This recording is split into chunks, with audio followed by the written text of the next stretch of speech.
আচ্ছা, এটা কত নাম্বার? 3-এর গ। কি বলছে? -31 39 এবং 19 এর যোগ করো, তাই তো?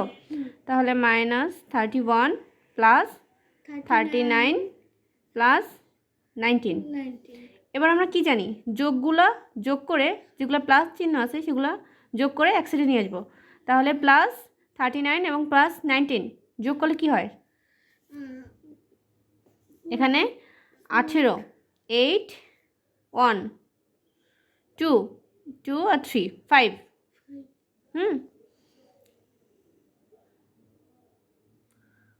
-31, তাই তো? তাহলে এবার বিয়োগ করলে হবে। তাহলে কি হবে? এখানে হবে 7, এখানে হবে 2, আর এখানে আমাদের বড় সংখ্যার চিহ্ন কি আছে? প্লাস, তাই আমরা প্লাসই, তাই না? কোনো সংখ্যার সামনে যদি কিছু না থাকে তার মানে আমরা সেটা কি ধরে নিতে পারি? প্লাস। গুড।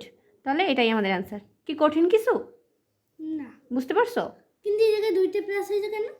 কারণ আমরা যোগ করছি তো, 3টে সংখ্যা আছে না, যেহেতু এখানে বলছে কি যে যোগ করো, তার মানে আমার যেগুলো সংখ্যা দেওয়া আছে প্রত্যেকটা সংখ্যার মাঝে অবশ্যই যোগ চিহ্ন দিতে হবে, প্লাস চিহ্ন দিতে হবে, ঠিক আছে? এই জন্য প্রত্যেকটা চিহ্নে, আর এখানে তো আমাদের প্লাস চিহ্ন মানে মাইনাস চিহ্ন দেওয়াই আছে, এই জন্য এর আগে আর কোনো চিহ্ন পরিবর্তন করতে হয় নাই।